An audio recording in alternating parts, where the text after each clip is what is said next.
Assalamualaikum warahmatullahi wabarakatuh. Terima kasih teman-teman Waalaikumsalam udah hadir warahmatullahi di siang ini.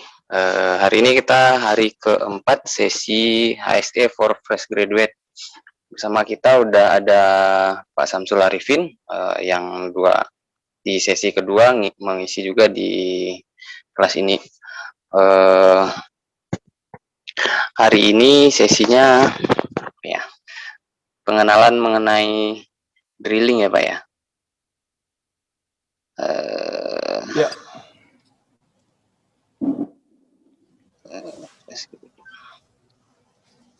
Sesi hari ini itu adalah pengantar operasi pengeboran dan risk manajemen. Untuk dijual Pak. Untuk menyingkat waktu, karena ini pematerinya adalah pemateri yang sebelumnya udah kita kenal, jadi kita langsung aja ke materi. Silakan Pak Samsul. Oke, baik. Sebentar, saya share slide, share screen.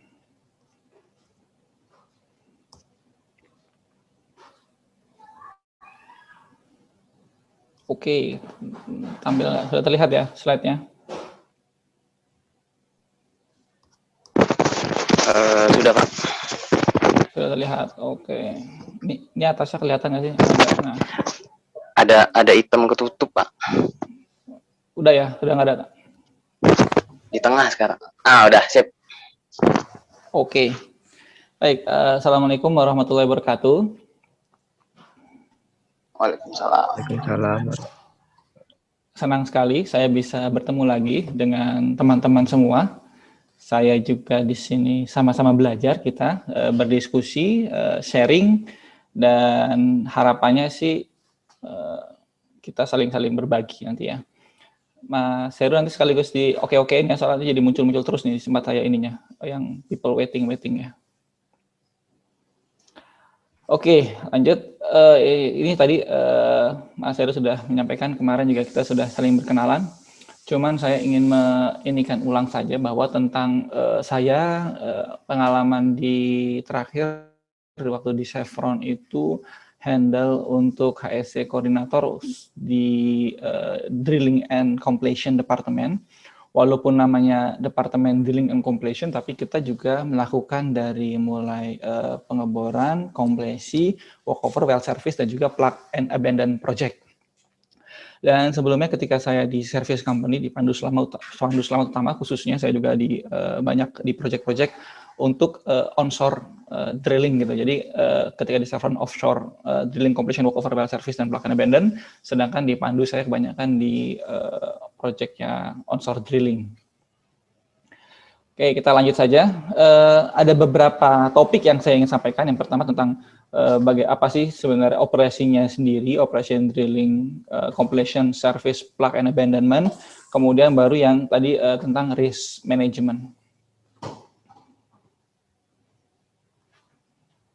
Ini gimana cara ngilangin ininya nih, oke-okenya nih. Lanjut. Sebentar ya, ada pilihannya nggak sih?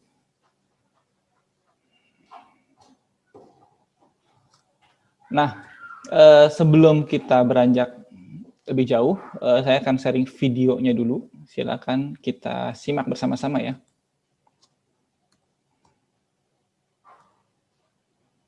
Suaranya terdengar ya, apa enggak ya?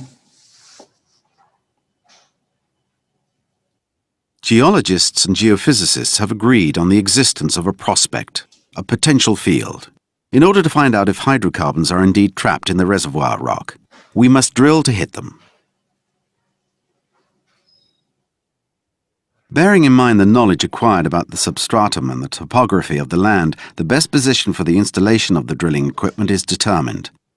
Generally, it is vertically above the point of maximum thickness of the geological layer suspected of containing hydrocarbons. The drillers then make a hole in conditions that are sometimes difficult. Of small diameter, from 20 to 50 centimeters, this hole will generally go down to a depth of between 2,000 and 4,000 meters.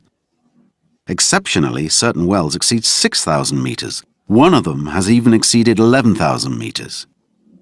Certain fields can be buried at a depth equivalent to the height of 12 Eiffel Towers. The derrick is the visible part of the drilling rig. It's a metal tower several tens of meters high. It's used to vertically introduce the drill strings down the hole. These drill strings are made up of metallic tubes screwed end to end. They transmit a rotating movement, rotary drilling, to the drilling tool, the drill bit, and help circulate a liquid called mud, because of its appearance, down to the bottom of the well.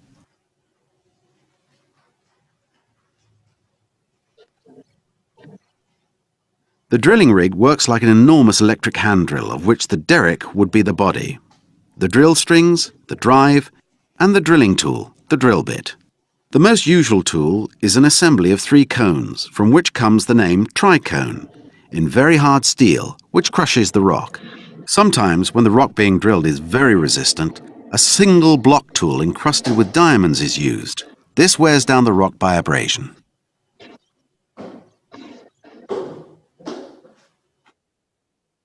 Through the drill pipes, at the extremity of which the drill bit rotates, a special mud is injected, which the mud engineer prepares and controls.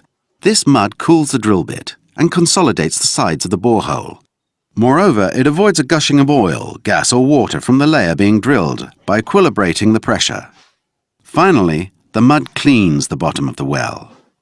As it makes its way along the pipes, it carries the rock fragments, cuttings, to the surface. The geologist examines these cuttings to discover the characteristics of the rocks being drilled and to detect eventual shows of hydrocarbons.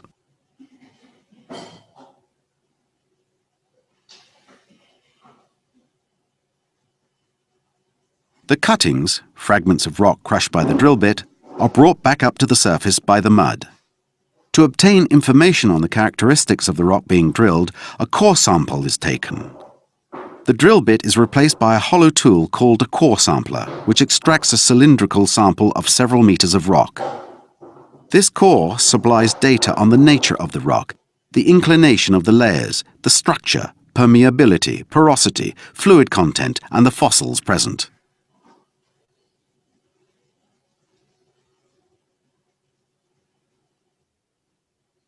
After having drilled a few hundred meters, the explorers and drillers undertake measurements called loggings down the hole by lowering electronic tools into the well to measure the physical parameters of the rock being drilled. These measures validate or invalidate or make more precise the hypotheses put forward earlier about the rocks and the fluids that they contain. The log engineer is responsible for the analysis of the results of the various loggings. The sides of the well are then reinforced by steel tubes screwed end to end. These tubes, called casings, are cemented into the ground. They isolate the various layers encountered.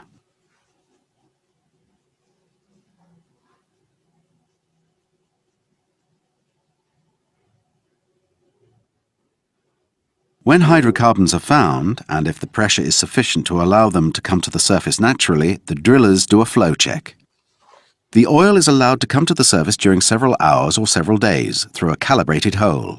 The quantity recovered is measured, as are the changes in pressure at the bottom of the well. In this way, a little more knowledge is gained about the probable productivity of the field.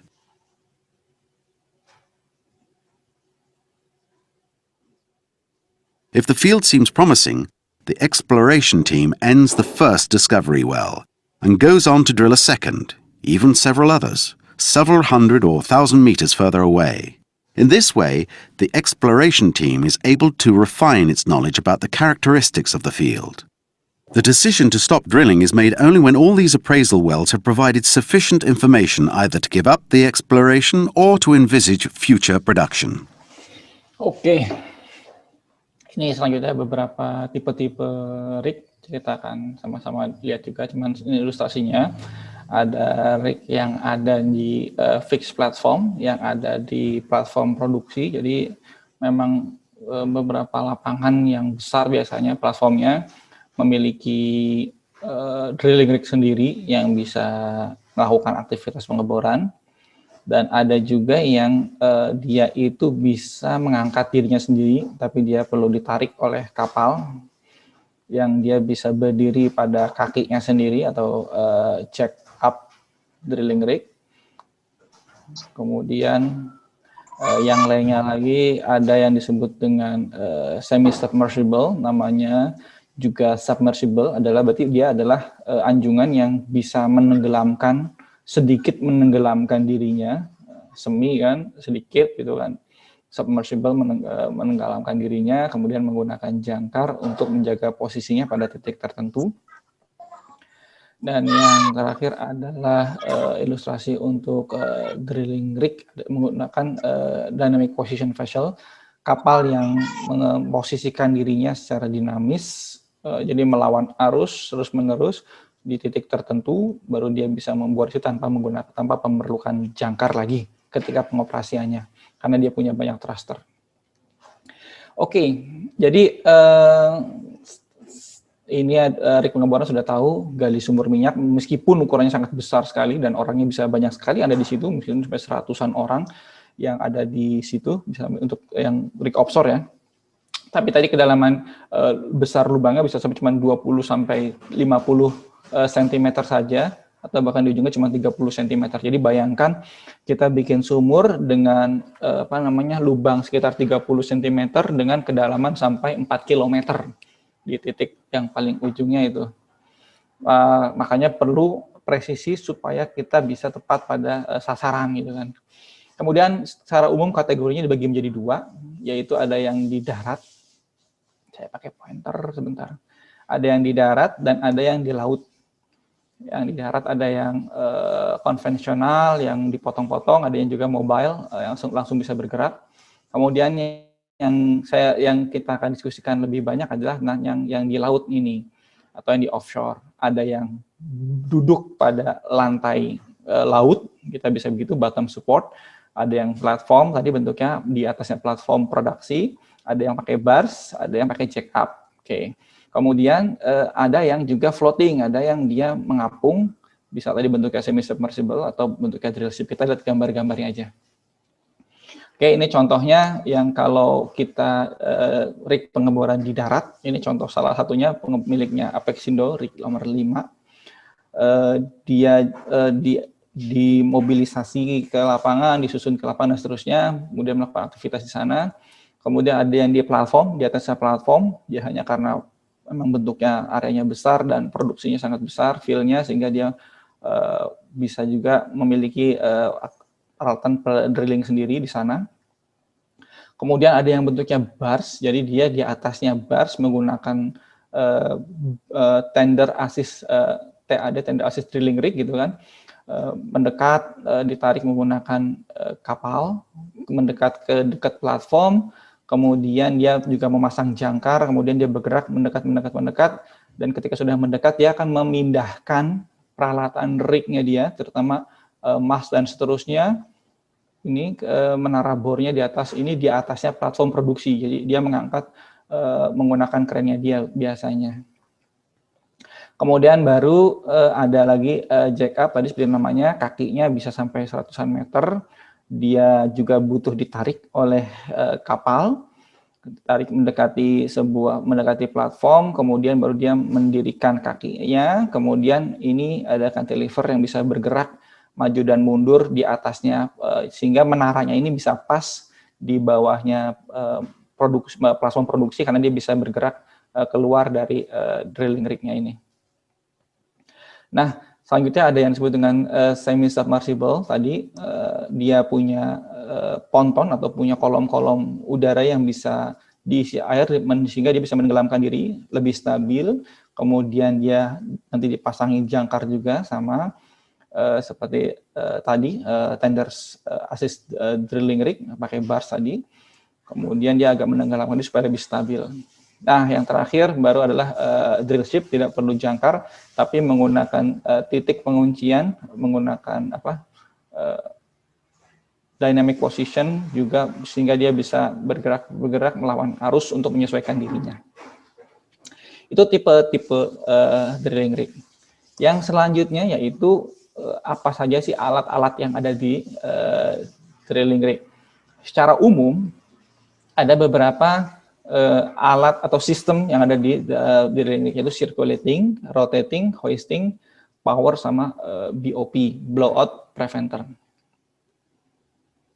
Nah, untuk circulating, dia itu fungsinya tadi, mungkin di video juga sudah melihat ya, mensirkulasi lumpur. Lumpur digunakan memiliki beberapa fungsi, yang salah satu fungsinya adalah dia mengangkat cutting atau potongan-potongan batu-batuan. Jadi sama seperti ngebor ya, ini ngebor menggunakan tangan gitu kan. Kalau menggunakan mesin bor tangan, ketika kita mengebor ke tembok, itu pasti ada kotoran-kotorannya gitu kan. Ketika kotorannya itu memenuhi di bagian bawah, maka harus dibuang supaya dia bisa diangkatnya itu menggunakan mat ini. Jadi dia akan berjalan ke dalam drill stringnya, kemudian sampai di luarnya dia akan mendorong keluar, kemudian diayak di sini, diayak-ayak menggunakan shell shaker, kotorannya keluar, kemudian lumpurnya dipakai ulang, diregenerasi, kemudian dipompa lagi gitu. Selain itu juga tadi ada fungsi yang lainnya, misalnya dia menjaga dinding sumur, karena dia memberikan lapisan kepada dinding sumur supaya tidak runtuh, tidak lebur. Kemudian juga dia mendinginkan bit, tadi kan bit ketika dia menggerus batu menjadi panas sehingga mendinginkan, dan juga salah satu fungsinya adalah untuk keselamatan juga ketika mat ini menjadikan melawan tekanan yang ada dalam reservoir sehingga stabil. Kalau lumpurnya keberatan juga, lumpur ini akan masuk ke dalam reservoir dan merusak sehingga minyak tidak bisa keluar. Kalau keringanan pun nanti tekanan dari bawah bisa naik ke atas dan juga bisa jadi kick ataupun blowout nantinya. Jadi sangat penting untuk memastikan beratnya ini sesuai. Makanya ada posisi yang disebut dengan mat engineer di lapangan. Oke, lanjut. Setelah sirkulasi ada rotating system, jadi ada peralatan untuk berputar. Jadi berputar-putar, bisa berputar di bawahnya, di drill floor-nya, di mejanya zaman dulu ini, alat-alatnya, atau bisa juga berputar di atasnya, atau top drive system gitu kan. Jadi ya sama seperti bor, butuh putaran untuk dia bisa bergerak semakin ke dalam. Ada beberapa bagian yang dipakai di situ. Intinya seperti itu. Kemudian lanjut, hoisting, jadi sistem angkat mengangkut gitu kan, angkat mengangkat, terutama ada kita angkat pipanya kan, ketika kita mau masukkan pipa ke dalam sumurnya, menyambungkan. Jadi 4 km panjang itu kan tentu kan butuh pipa yang panjang, sehingga butuh sistem untuk angkat mengangkatnya.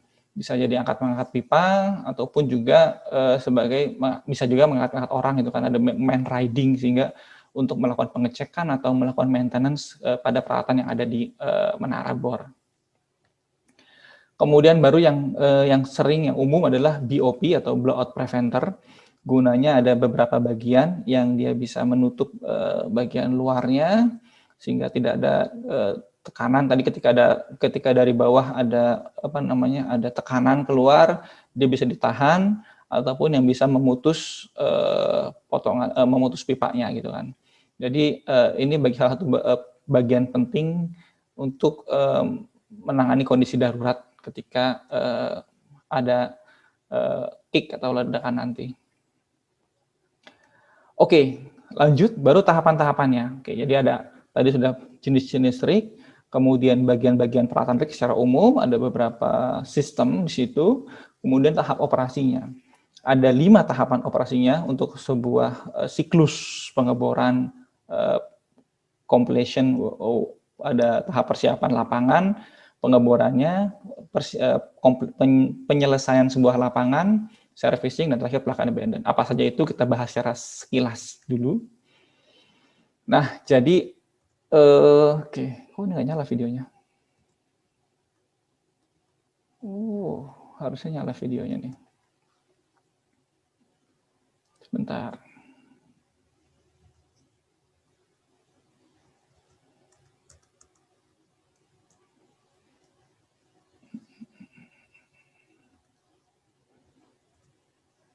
Oke. Jadi ketika mau ke lapangan, tentu tadi bagian lapangan itu perlu dipersiapkan. beberapa persiapan yang dilakukan di situ, misalnya biasanya persiapan piling dulu bagian konduktor untuk meminimalisir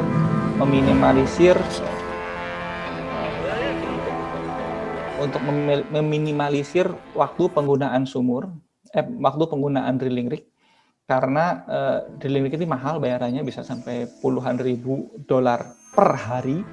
Jadi bayangin kita bayar misalnya $60.000 atau $30.000 per hari, itu per hari itu untuk seluruhnya. Makanya biasanya persiapan sumur itu untuk pipa konduktor awal dilakukan oleh tim konstruksi dengan jackhammer gitu kan, dengan orang yang memukul-mukul, tim konstruksi biasanya atau facility engineering. Kemudian juga baru dilakukan perpindahan peralatan rignya. Ini contoh perpindahan untuk check up rig. Kalau di bawah sini ada gambar juga. Biasanya ini untuk transportasi basah, yang di sebelah kanan ya, yang kanan bawah ini transportasi basah kalau tempatnya dekat saja, sedangkan yang sebelah kiri ini transportasi kering ketika dia digendong, ketika rig jackup ini digendong oleh sebuah kapal karena perjalanannya sangat jauh, jadi bisa jadi beberapa tempat. Ini contohnya nih, ketika dia sedang merapat ke sebuah platform produksinya, kita lihat dia ditarik oleh kapal, kemudian mendarat mendekati sebuah platform produksi, dan bisa kita lihat di sini pastikan posisinya level dulu, kemudian ketika sudah level ditarik mendekati perlahan-lahan dengan platformnya. Ketika sudah dekat, baru kemudian dia akan menaikkan dirinya. Nih contohnya ini sedang menaikkan dirinya, naikkan ke atas. Kemudian di sini juga nanti kita bisa lihat ada yang disebut dengan cantilever, yang dia itu, nah ini dia bagian derricknya itu, bagian menara bornya akan bergeser tepat di atas platform produksinya. Jadi dia sekarang sudah dalam kondisi sudah siap untuk beroperasi. Ini tahapan persiapan lapangan. Kemudian baru persiapan pengeborannya. Beberapa persiapan pengeboran tentu tadi rigging up, peralatan-peralatannya, tentu peralatannya banyak yang dikoneksi kan, tadi ada peralatan untuk circulating, peralatan untuk hoisting dan seterusnya, persiapan BOP, pemasangan dan seterusnya. Baru kemudian drilling ahead tadi mulai mengebor menggunakan bit dan seterusnya. Tripping in, tripping out adalah ketika dia mesti cabut, misalnya dia mau ganti bit, ganti mata bor, tentu dia harus cabut dulu rangkaian pipa, atau tripping out itu mencabut rangkaian pipa, tripping in masuk lagi ke dalam, baru mulai pengeboran lagi. Casing operation adalah dia tadi memasang ketika sudah sampai di titik tertentu untuk memastikan dinding sumur itu kuat gitu kan, dipasangi pipa yang bisa menahan dari sisi selanjutnya, lalu dipasangi semen dan seterusnya. Kalau maintenance umum ya, dan terakhir aktivitas well control untuk melawan ketika ada kick ataupun ada tekanan dari bawah. Ini tahap operationnya. Baru kemudian ketika selesai operation drilling, ada yang disebut dengan tahap well completion. Well completion adalah ketika sebelumnya tadi ada coring dan seterusnya, itu untuk memastikan kalau dia lagi eksplorasi ya. Kemudian kalau well completion ini biasanya sumurnya tadi misalnya sudah dilakukan logging, sudah dilakukan pengambilan sampel dan sumber produktif, maka biasanya sudah sampai ke dalam yang direncanakan tadi di well testing, apakah sumur itu akan diselesaikan untuk produksi. Ketika tadi sumur dievaluasi ekonomis, layak untuk diproduksi, maka akan dipasang casing, di semen, rig-nya pindah ke sumur selanjutnya, dan kemudian tadi meminimalisir, mengurangi pemakaian rig, datanglah untuk rig untuk servis sumur gitu kan.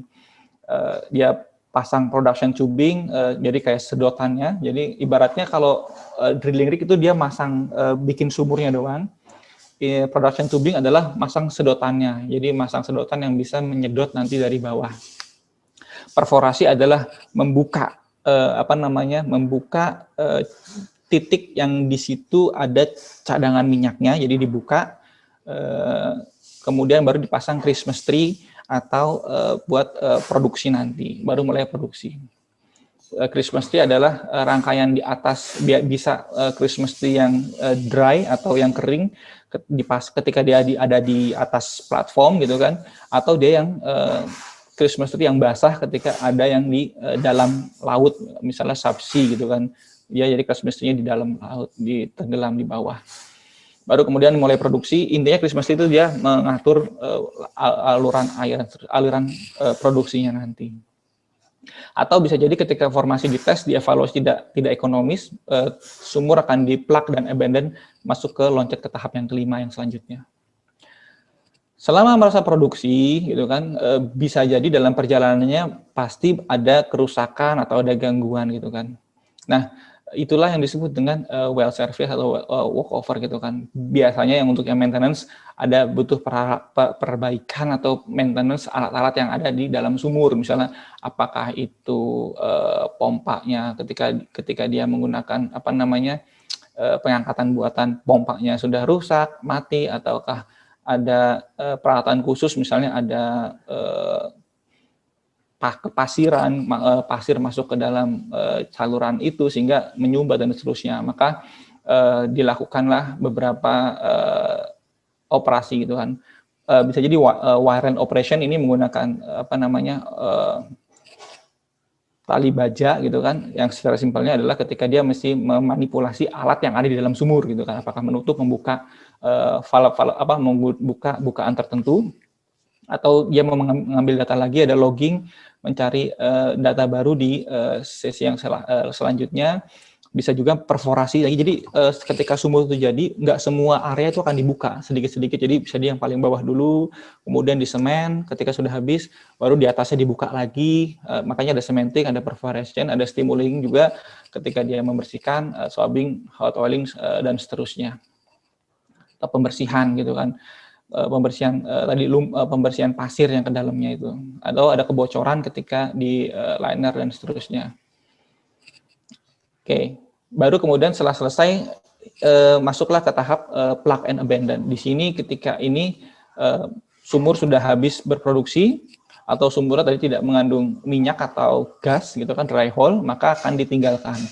Sebelum ditinggalkan tentunya kita harus meminimalisir dampak terhadap lingkungan, makanya dilepas, diselamatkan, diambil casing atau peralatan yang bisa dipakai, dipasang semen untuk memastikan tidak ada migrasi atau pergerakan antara beberapa formasi yang ada, dan bagian atasnya direklamasi supaya tidak mengganggu, misalnya apakah mengganggu transportasi laut dan seterusnya. Ini bagian dari tahapan akhir dari sebuah siklus sumur. Jadi ketika dia mulai dibuat sumurnya, diperbaiki dalam tahapan operasinya, service gitu kan, atau terakhir ketika sudah tidak berproduksi lagi, harus di-plug untuk memastikan dia aman, dan di abandonment supaya kembali lagi tidak ada lagi jejak lingkungan yang signifikan di alam. Kira-kira itu. Nah, kemudian selanjutnya saya ingin berbagi beberapa perusahaan yang ada spesifik untuk pengeboran. Sorry, ini muncul terus ini. Minta tolong Heru ya, supaya di oke-okekan orang-orangnya. Ada beberapa perusahaan drilling, major contractor drilling. Jadi perusahaan pengeboran yang utama, kontraktor utamanya adalah kontraktor pengeborannya, bisa yang di Indonesia, misalnya PDSI, Pertamina Drilling, Apexindo, KS Drilling, Bormindo, atau yang seterusnya.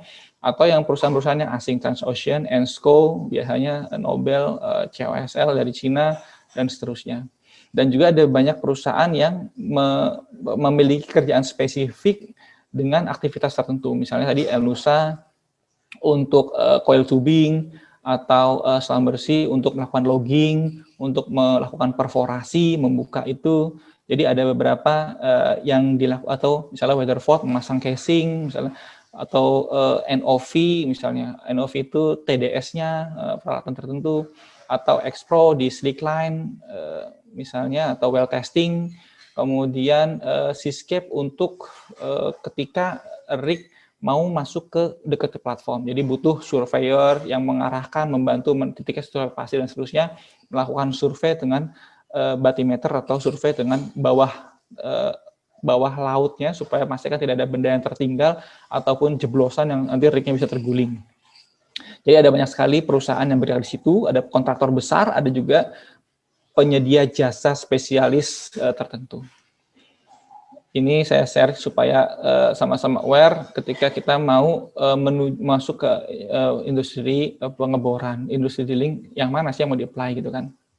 Sekali lagi, nggak mesti yang pemilik lahannya ataupun oil company-nya saja, banyak kali perusahaan yang terlibat di situ. Nah, beberapa posisi-posisi yang ada di aktivitas pengeboran, misalnya tadi company man, biasanya dari pemilik blok, pemilik perusahaan minyaknya, biasanya cuma 1-2 orang, atau biasa juga dia ditemani dengan drilling engineer yang ada di lapangan, atau compression engineer yang akan bantu di lapangan, atau geologis yang ada di lapangan. Kemudian tadi dari drilling crew-nya ada rig superintendent, rig manager atau tool pusher, dan juga ada driller yang driller ini dia atau asisten driller yang memastikan tentang sistem untuk angkat-mengangkat, sistem untuk mengeboran, dia lebih ke arah situ. Derrickman dia yang berada di menara, Derrick ini kan menaranya ya, dia akan membantu memasangkan, mengkoneksi sambungan antara pipa. Dan juga ada floor hand atau rock neck biasanya disebutnya, orang yang berada di lantai bor yang juga membantu memasangkan koneksi sambungan pipanya.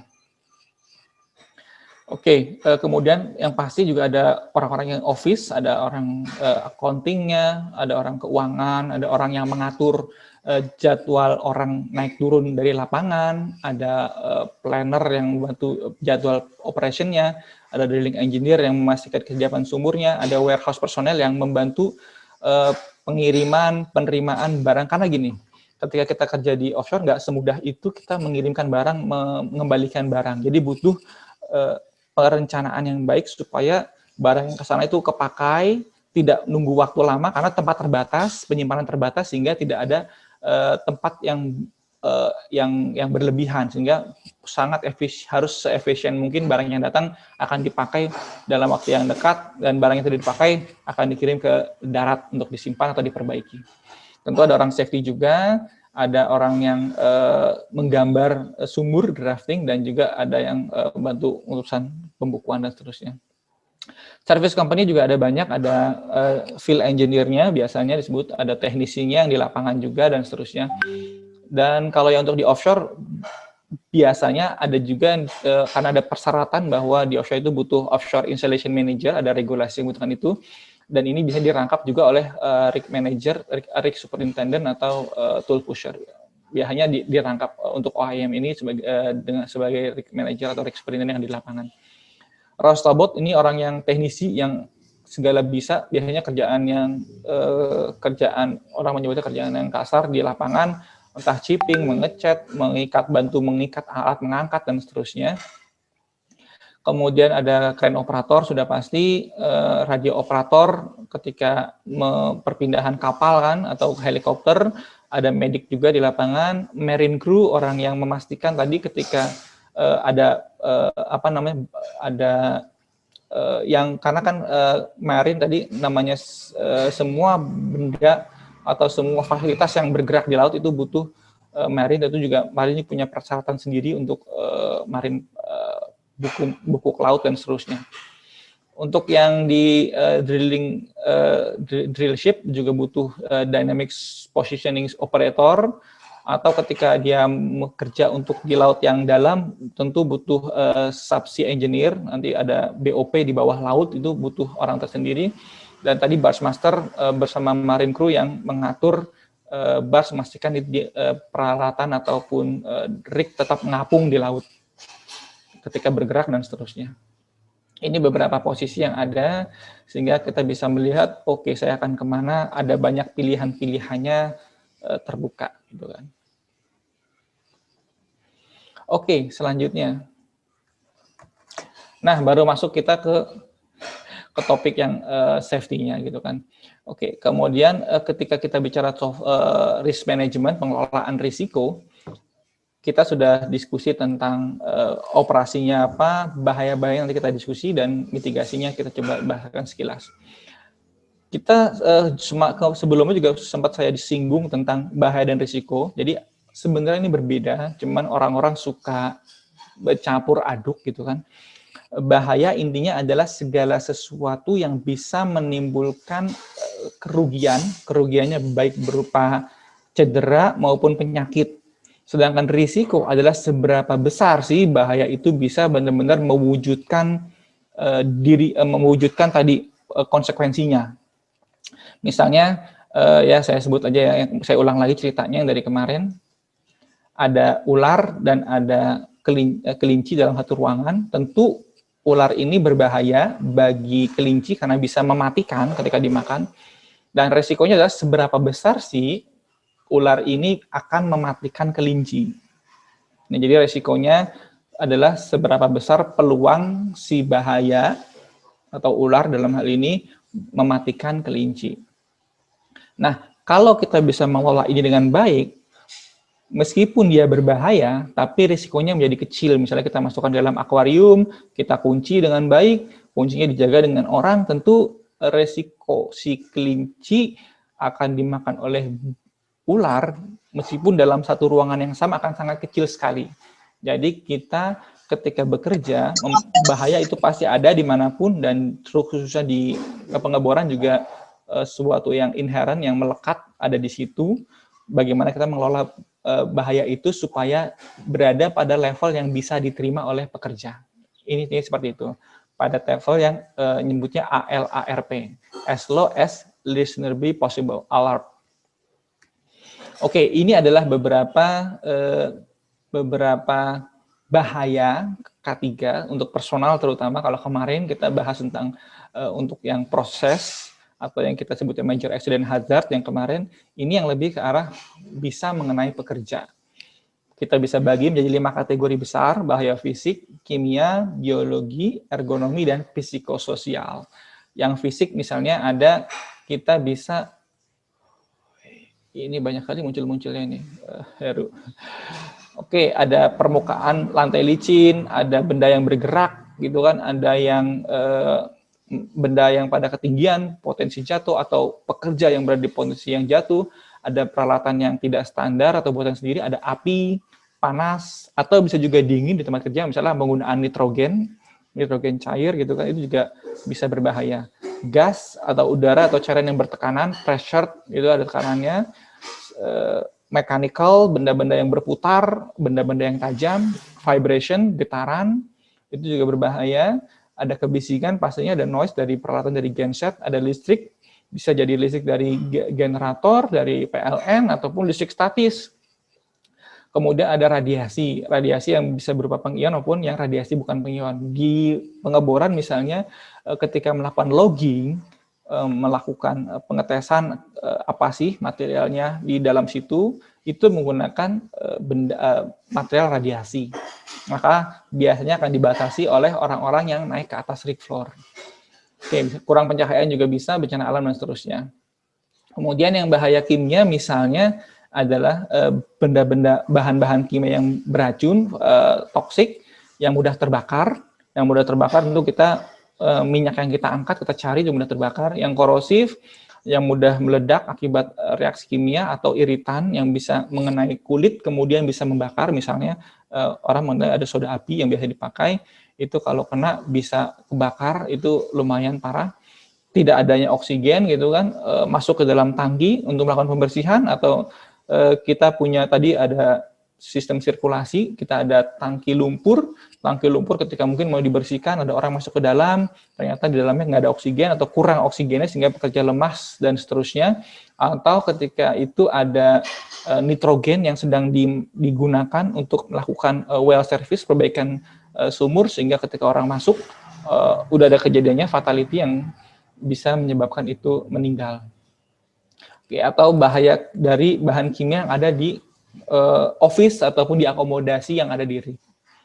Sedangkan yang biologi yang kita kenal kan bisa jadi ada yang kecil-kecil maupun yang besar. Yang kecil-kecil kayak virus, bakteri, jamur, ini biasanya pada makanan. Jangan salah ya, ketika kamu kerja di satu area yang ada seratusan orang di situ, disuplai oleh satu catering yang sama, kalau tidak bagus dalam penanganan kesehatan dalam makanannya itu 100 orang atau 50 orang paling nggak bisa kena diare, dan keracunan makanan bisa serius, bisa orang menyebabkan masuk ke rumah sakit, dan ada kejadiannya itu. Jadi sangat serius, kita harus menjaga supaya pengelolaan makanan itu juga bagus. Jangan sampai ada kontaminasi dan seterusnya, apalagi sekarang dengan kondisi COVID. Ada binatang berbisa, jangan salah, di laut juga bisa jadi ada ular laut gitu seterusnya. Ada juga lebah, saya juga nggak percaya awalnya, cuman ketika saya dulu ada operation saya itu kita punya kedatangan lebah, entah dari mana, dalam waktu semalam aja dia bisa berkumpul banyak sekali, makanya kita perlu panggil pest control. Roden, serangga, ataupun tikus ya, bisa jadi ikut ke bawah ketika misalnya rignya ini standby lama di dock atau di yard gitu kan. Ketika rig sedang standby karena nggak ada kerjaan, bisa jadi ada yang naik ke atas dan itu bisa menimbulkan gangguan kesehatan, terutama misalnya kayak kecoa dan seterusnya. Oke, kemudian ada ergonomi, bisa jadi jam kerja yang lewat panjang, manual handling, kita biasa angkat-mengangkat, pengaturan duduk berdirinya, bagaimana shift kerjanya, peralatannya apakah peralatan standar, apakah peralatan dibuat bule yang terlalu besar, atau cocok dengan tangan pekerja Asia misalnya. Gerakan berulang-ulang, jadi ketika kita tadi tripping in gitu kan, masukkan pipa ke dalam sumur gitu kan, itu tentu ada gerakan-gerakan berulang-ulang. Ngangkat slip gitu kan, itu juga bendanya berat, bagaimana posisi yang benar, bagaimana gerakan ulang-ulang itu bisa dikelola supaya tidak menimbulkan bahaya. Oke, kemudian bisa jadi informasi terbatas dan seterusnya. Baru kemudian psikososial, kita kerja dalam lingkungan yang terpencil, jauh, ada operation yang simultan dari bukan cuma drilling rig saja, bisa jadi ada orang production di situ, ada orang juga sedang melakukan maintenance, perbaikan dari platformnya sendiri, makanya bisa jadi ada kekerasan, stres, ada bullying, ada orang yang merasa sok jago gitu kan, bang jago di situ, yang sehingga menimbulkan ketidaknyamanan pada bekerja, atau ketika kerja juga kerjanya sendiri di atas, itu kan derrickman, itu dia derrickman bekerja di atas sendiri tuh ketika dia sedang di atas menara sendirian gitu kan, bayangkan dia kerja di atas dalam waktu yang relatif lama. Kemudian juga tentang penipuan atau pencurian, jadi kita karena makanya di laut pun jangan salah juga, banyak orang juga kan namanya kejahatan tidak muncul karena niat pelaku, tapi juga karena kesempatan gitu. Misalnya kita naruh sembarangan di room akomodasi, kemudian ada yang melakukan pencurian dan seterusnya. Oke, ini contoh-contoh beberapa bahaya. Nah, kita coba sekarang lanjut. Saya sudah menyampaikan bahaya. Bahaya adalah sumber dari sesuatu yang bisa menyebabkan kerugian, potential harm, cedera maupun penyakit akibat kerja. Sedangkan risiko atau risk biasanya dinilai, dihitung dengan dua hal gitu kan. Seberapa besar likelihood-nya dikalikan dengan severity-nya. Jadi seberapa besar likelihood-nya dengan severity-nya. Makanya nilainya resiko adalah likelihood dikalikan severity. Biasanya seperti itu. Oke, ada bahaya. Kemudian bahaya itu bisa menjadi event adalah kejadiannya. Jadi suatu kejadian atau perubahan kondisi, misalnya, nanti kita lihat contohnya. Jadi suatu bahaya bisa terjadi sesuatu, maka dia akan mengakibatkan apa gitu, dampaknya apa sih, konsekuensinya. Hasil dari kejadian yang mempengaruhi objektif tadi, tujuan. Kita lihat deh, kita sekarang langsung ambil contohnya saja deh. Ini saya ambil video yang ada di YouTube ini tentang pelajar yang di Bekasi tewas tersengat listrik saat main TikTok. Nah, bahayanya apa di sini? Jadi dia lagi main TikTok, lagi mungkin buat konten di atas, di lantai 3 rumahnya. Dia juga megang ada kabel listrik yang dekat di situ, dan dia tertutup sampai terbakar dan meninggal. Bahayanya adalah listriknya, kan bahayanya listrik ya. Sedangkan kejadiannya adalah tersetrum, ada kontak dengan bahaya tadi. Ketika kejadian ini apa sih yang menyebabkan si bahaya bisa memberikan suatu dampak gitu kan? Ya kesetrumnya gitu kan, ada kontak antara energi dengan manusia. Konsekuensinya apa? Konsekuensinya bisa meninggal. Yang kasus kali ini adalah meninggal, atau bisa jadi yang lebih kecil daripada itu. Bisa jadi yang cuman kaget atau seterusnya. Jadi ini ada 3 perbedaan. Jadi ada hazardnya adalah listrik, eventnya atau kejadiannya adalah ketika kontak dengan energi tersebut, dan konsekuensinya adalah orang bisa meninggal atau cedera parah. Nah, selanjutnya yaitu ini.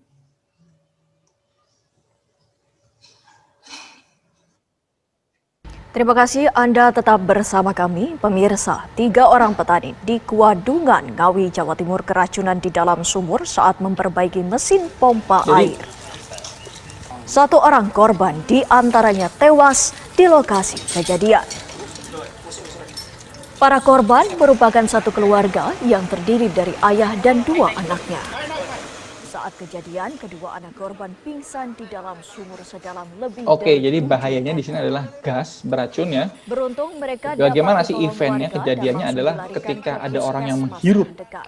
inhalasi gas Naas, itu, nyawa konsekuensinya sang apa? Bisa ayah meninggal tak tertolong ataupun bisa karena paling cedera banyak serius. menghirup gas beracun Ini ada dari dalam 3 sumur. perbedaan ini yang harus sama-sama kita pahami. Polisi sudah memastikan korban tewas akibat menghirup gas beracun dari Kemudian dalam ini ada berita aja bahwa 2 ibu-ibu berusaha seksual bisa tewas akibat tersengat kawanan tawon dan tidak bertahan saat dirawat di rumah sakit. Jadi ini baru tahun lalu kejadiannya, ada 12 petani kerja di sawah.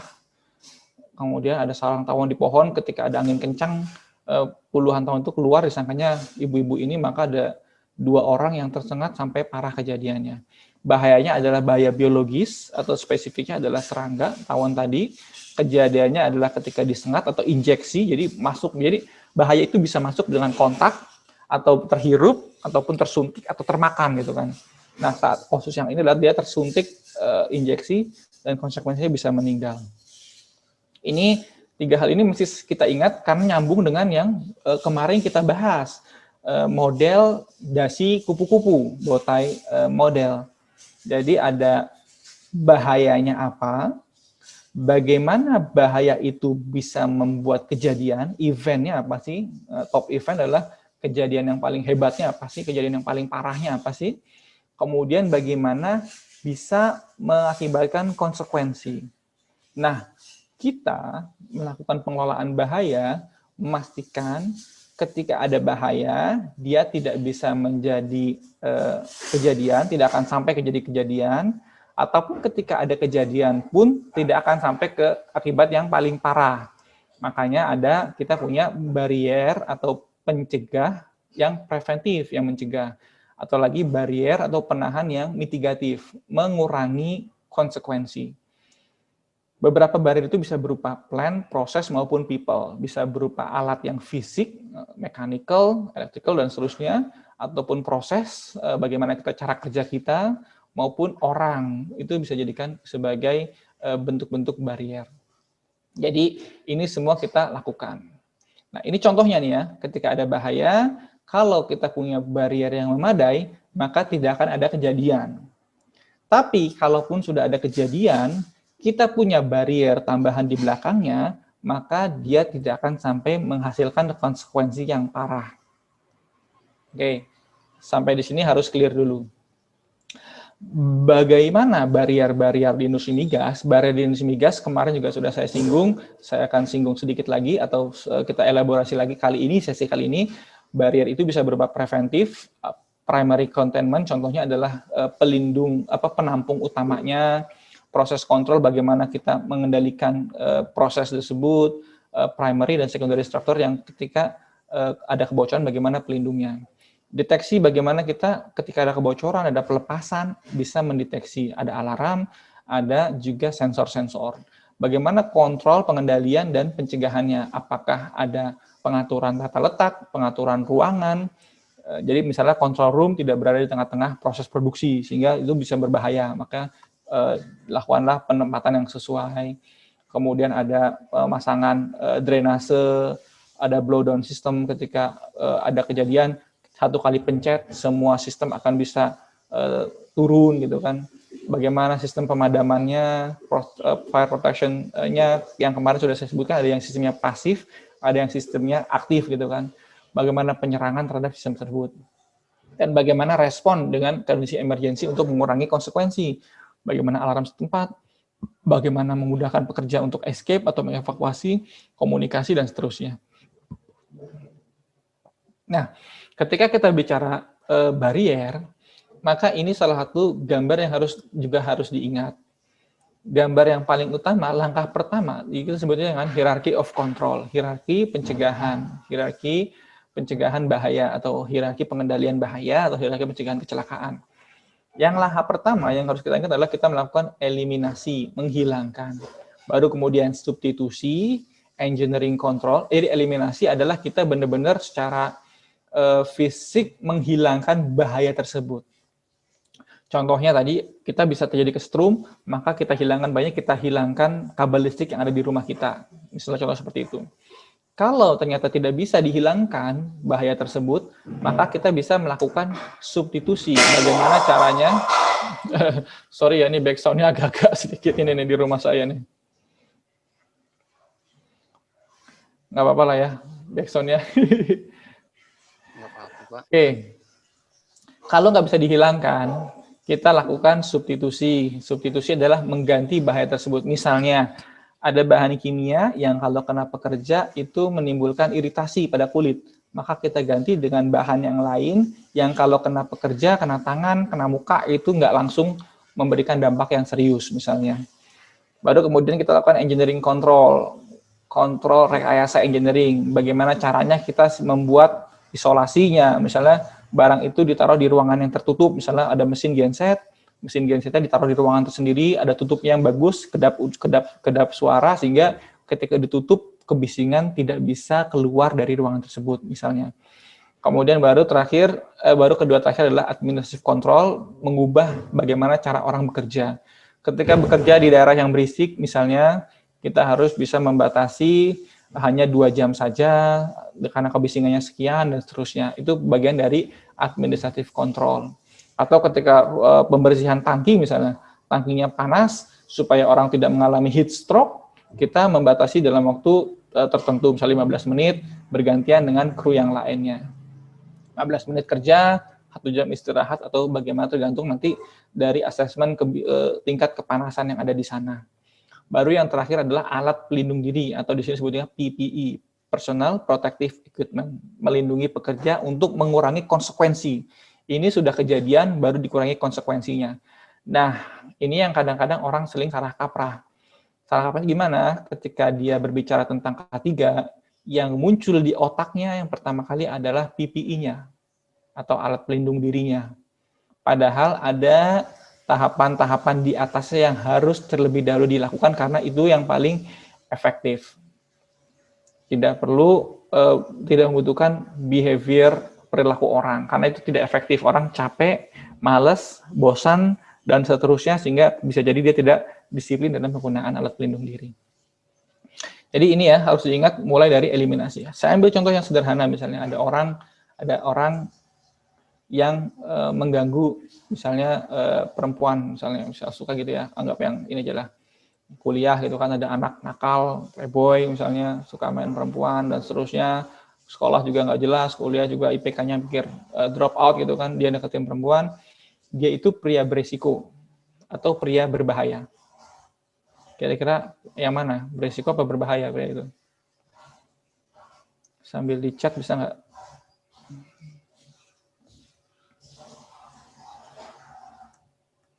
Dia ini pria berisiko apa pria berbahaya ya?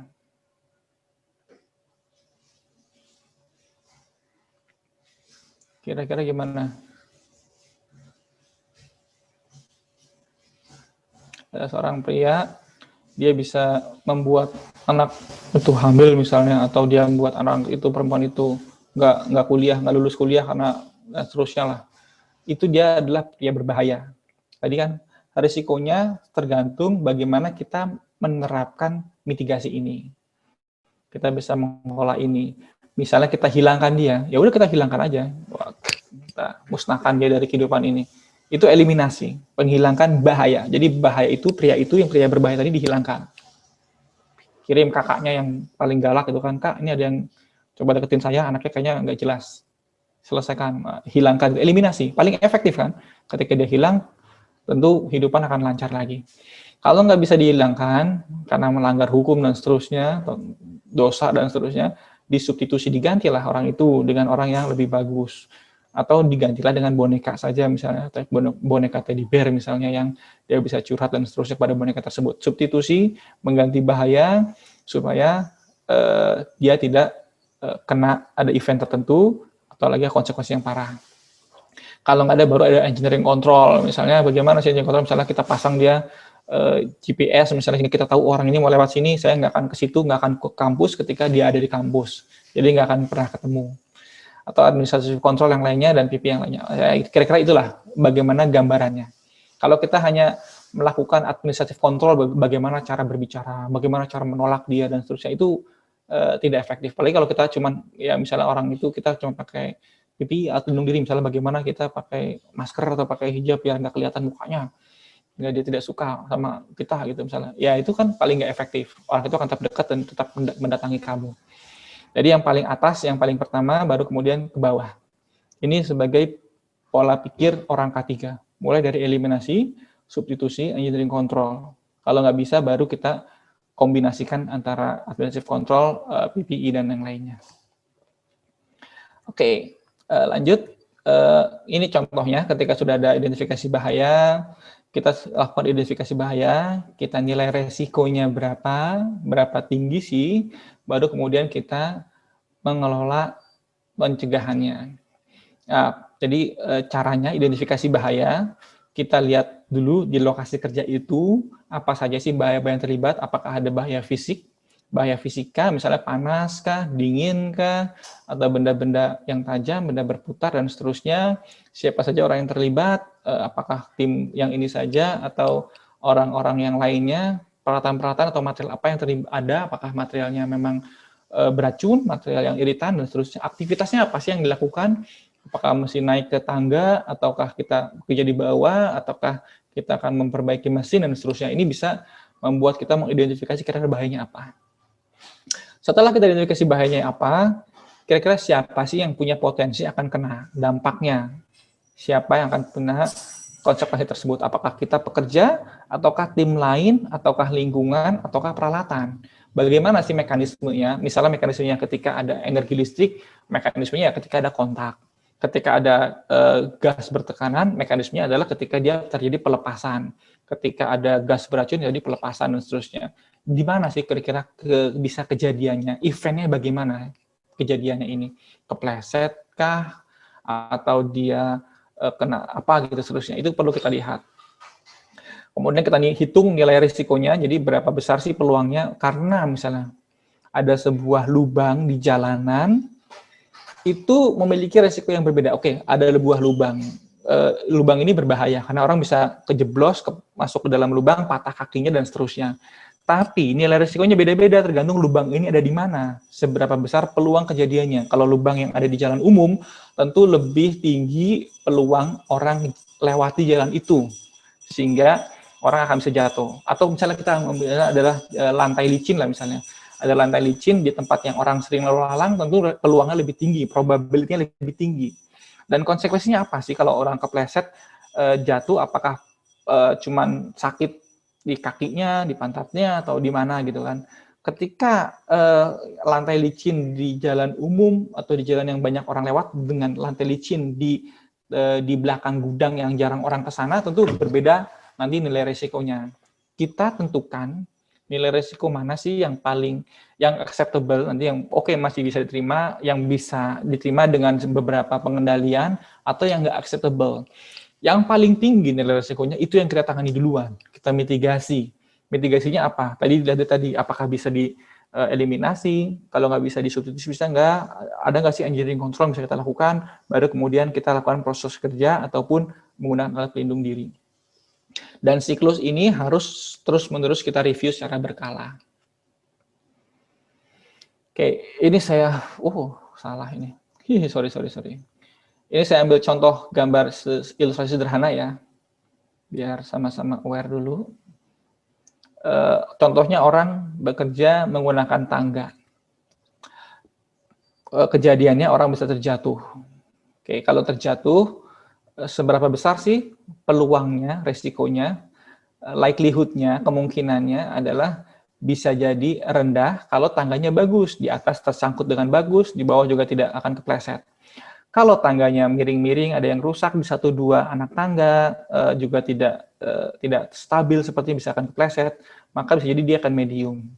Nah, kalau tangganya banyak yang rusak, kondisinya sudah sangat parah, maka bisa jadi dia memiliki kemungkinan sangat tinggi untuk jatuh. Jadi semakin ke sana, semakin ke kanan, semakin tinggi resikonya. Sekarang kita lihat konsekuensinya.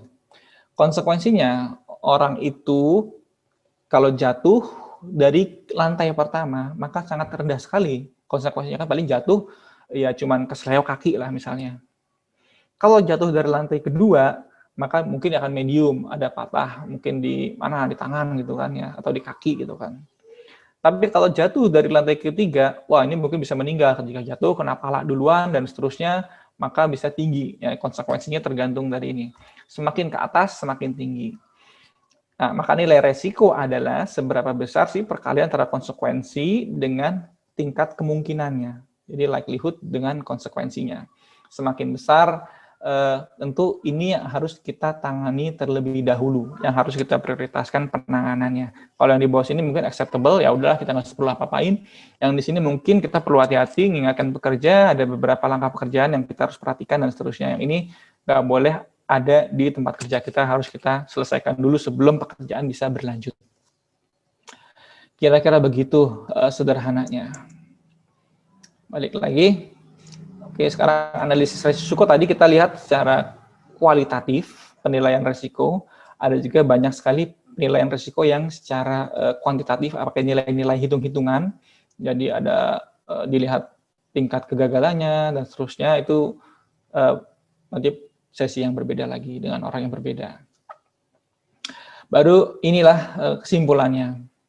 Kesimpulannya adalah bagaimana bahaya-bahaya yang ada di lapangan, kita bisa assess, kelola nilai resikonya, supaya tetap bisa diterima, kita bisa tetap melakukan pekerjaan dengan lancar, mencapai tujuan perusahaan, tujuan bisnis, tujuan operasi, dengan cara tadi, pengontrolan engineering minimal, administratif, dan juga behavior, karena kadang-kadang eliminasi dan substitusi sangat sulit sekali, maka 3 hal ini yang umum gitu kan.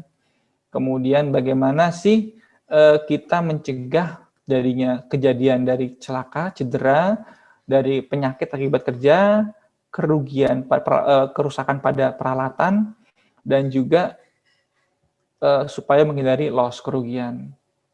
Menggunakan sistem manajemen K3 yang terpadu. Sistem manajemen K3 yang terpadu seperti apa? Dari kebijakan, dari standar operasi, dari pelatihan, dari komunikasi, dari pengelolaan tanggap darurat, dari pengelolaan kontraktor kerja, penggunaan inspeksi, penggunaan audit, dan seterusnya. Karena apa? K3 adalah hak. Ini maksudnya right ini adalah hak.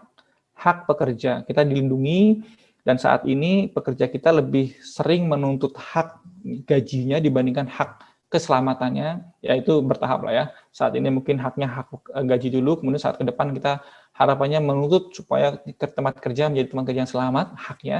Dan juga ada aspek legal. Jangan salah ketika ada peraturan Undang-Undang Nomor 1 Tahun 1970 yang paling standar tentang keselamatan kerja, dan juga aspek ekonomis sebetulnya ketika kita pengelolaan K3 dengan bagus. Ekonomisnya apa? Tidak ada kejadian-kejadian ini yang menimbulkan kerugian, karena apa? Ketika ada kejadian kecelakaan, yang muncul bukan hanya tangible cost, biaya yang terlihat, apakah orang itu merusakkan alat, mencederai dirinya sendiri sehingga perlu dibayar biaya berobat, tapi juga ada biaya yang intangible cost, misalnya operasi produksi yang berhenti, misalnya dalam 1 hari harusnya bisa memproduksi 100 sepatu, karena ada orang yang celaka, tentu sistem line produksi dihentikan, sehingga saat itu mungkin hanya memproduksi 70 sepatu. Sisa 30-nya itu hilang sebagai potential production loss gitu kan, potensi produksi yang kehilangan. Ataupun ketika orang sakit, masuk ke rumah sakit, tentu kita kehilangan tempat kerja, rekan kerja, pekerja itu nggak ada, akhirnya apa? Tenaga kerja berkurang, beban kerja meningkat, bisa jadi produksi kita tidak sampai.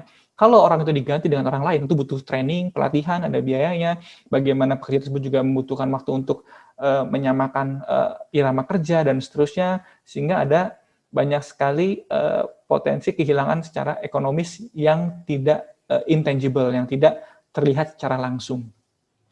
Kira-kira itu, dan juga kita kalau penyediaan K3 yang bagus, tentu kita akan dapat kontrak yang lebih bagus, kontrak yang dipercaya sebagai sebagai perusahaan yang reliable, yang bisa diandalkan, karena kita bisa mencapai tujuan dan tentunya dengan selamat, karena ini menggunakan salah satu bagian dari citra perusahaan. Perusahaan yang banyak cedera tentu akan jadi jelek di mata umum, akibatnya mungkin ketika dia sahamnya dijual secara publik, orang akan pikir-pikir kalau kita beli nanti tiba-tiba pabriknya kebakar, ya uang kita hangus itu dong. Ya. Tentu orang akan pikir-pikir apakah memang ketika kita berinvestasi pada perusahaan yang tidak memperhatikan K3 akan memberikan imbal balik ekonomis yang signifikan. Kira-kira begitu kesimpulannya. Terima kasih atas perhatiannya. Kita lanjutkan diskusinya kali ya, kalau ada sharing dan seterusnya. Saya kembalikan kepada Mas Heru.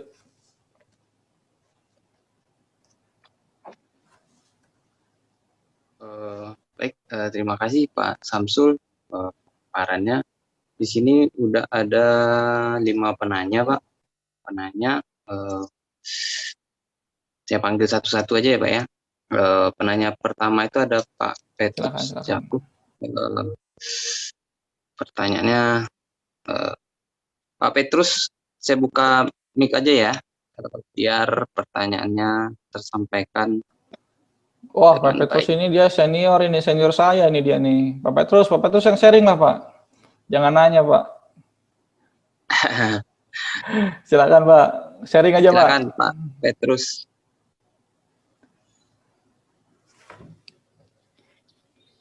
Masih di mute Pak, mic-nya Pak. Oke, siap. Testing. Selamat siang.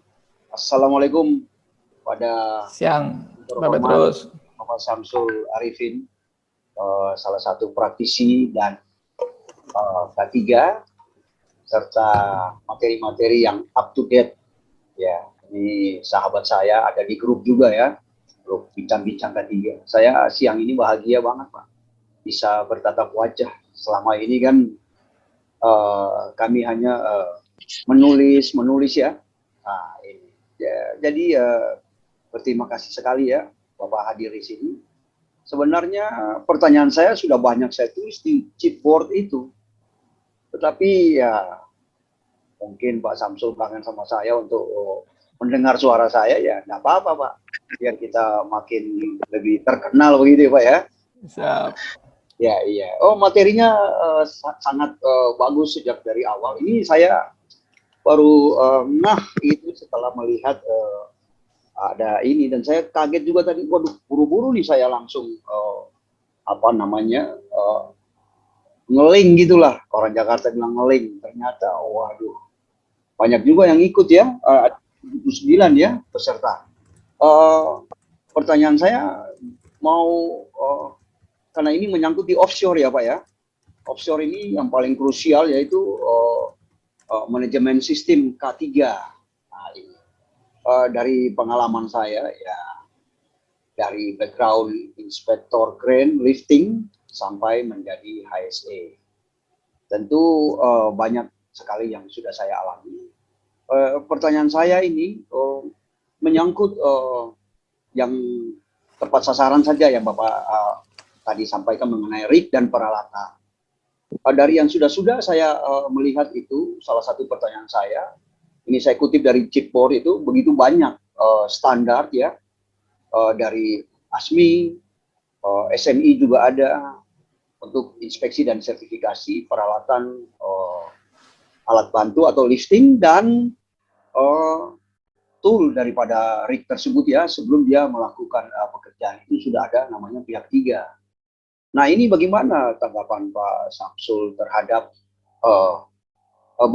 berbagai standar yang ada juga BSN yang diterapkan di Indonesia?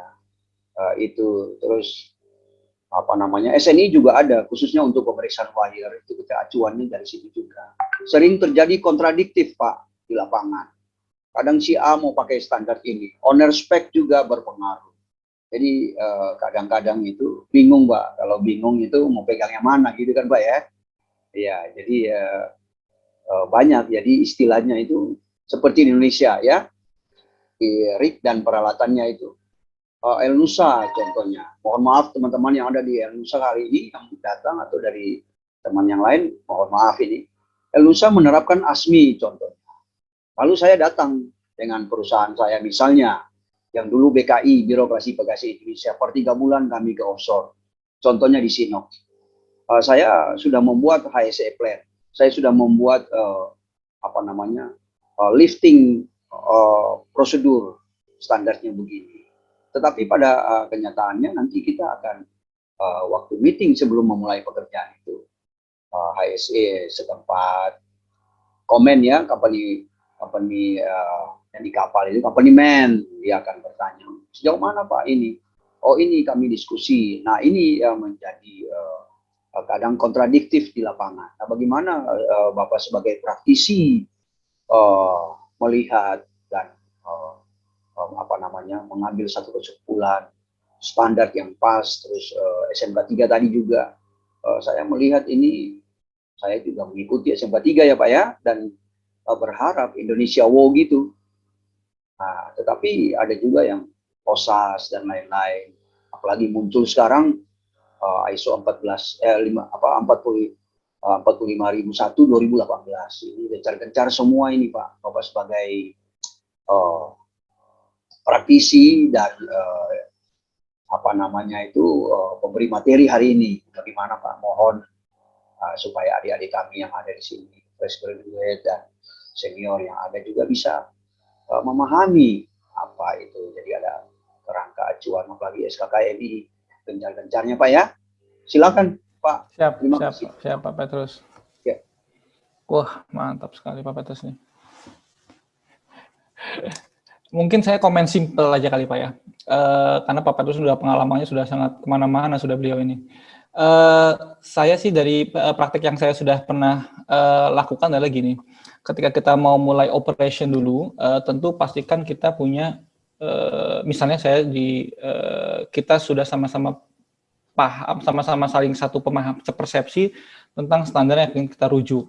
Kalau misalnya saya dulu di Chevron sebagai kliennya, tentu ketika kita berbicara dengan major drilling kontraktornya, misalnya ketika itu ada siapa, tentu kita akan diskusikan di depan sistem mana yang akan kita pakai, mana yang acceptable dan mana yang nggak acceptable.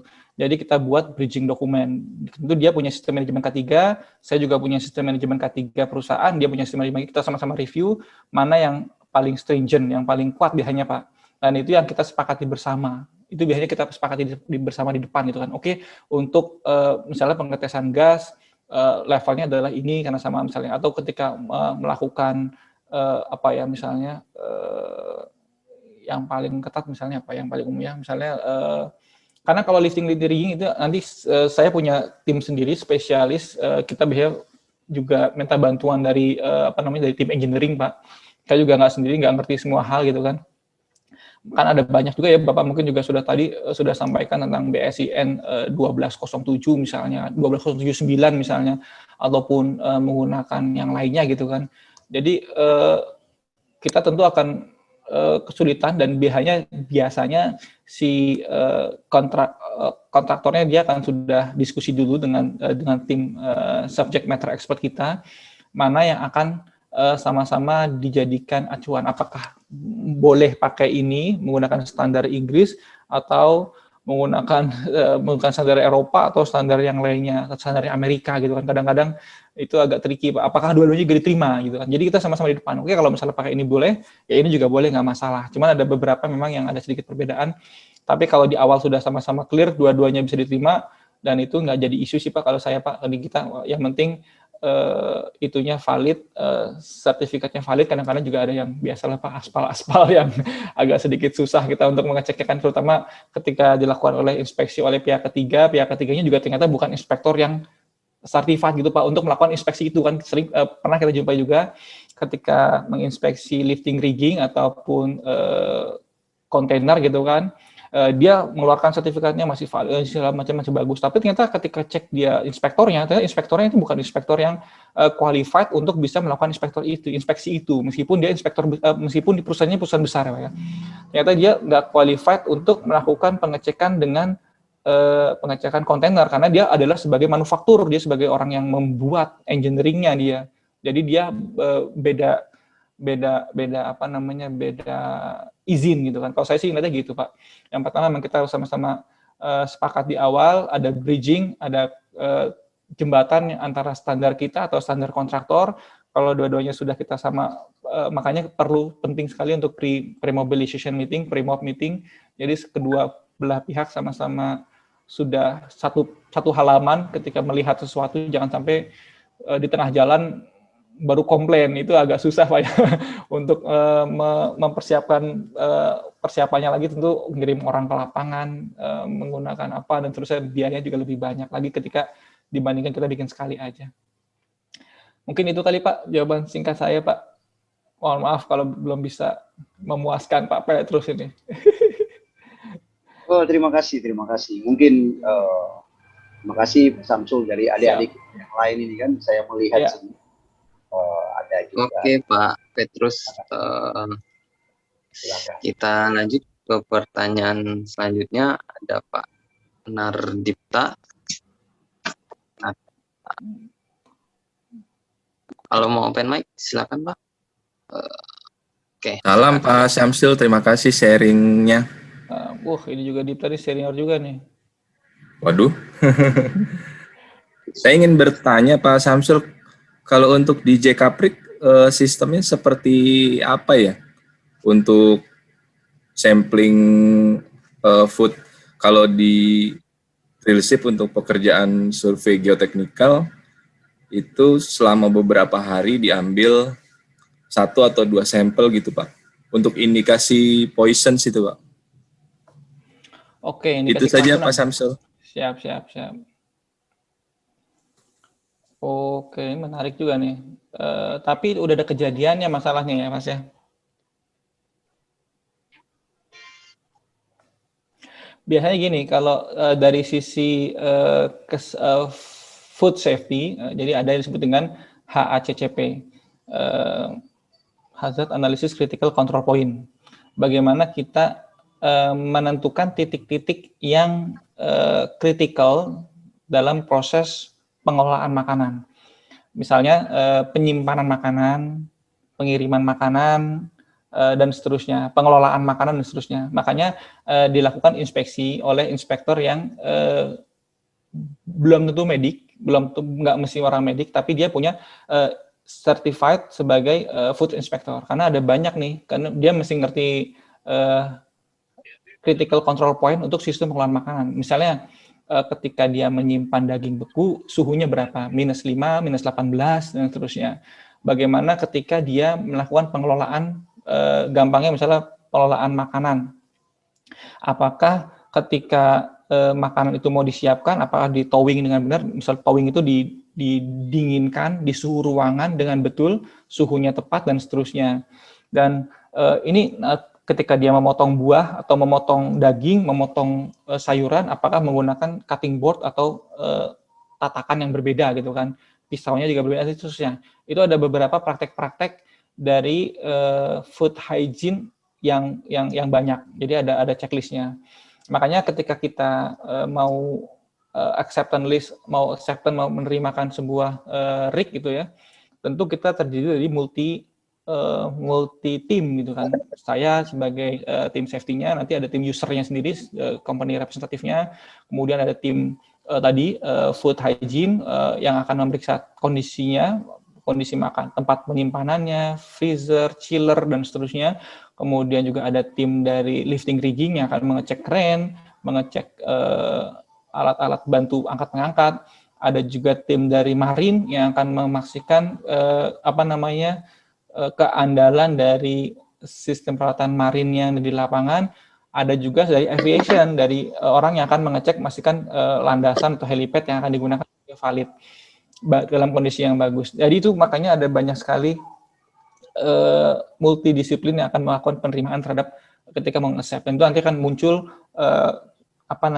punch list, daftar yang harus diselesaikan sebelum rig itu bisa beroperasi di operasi kita. Makanya itu juga nanti dalam perjalanan juga ada beberapa best practice. Tadi salah satunya di inspeksi, dari inspeksi tentang kontrol makanan juga ada tadi beberapa titik-titik, di antaranya penyimpanan tadi, pengelolaan juga dari sisi pekerja. Misalnya pekerjanya dicek kukunya setiap pagi gitu kan, jangan sampai dia panjang, atau medical check up-nya lebih singkat dibandingkan kita medical check up pekerja yang lainnya.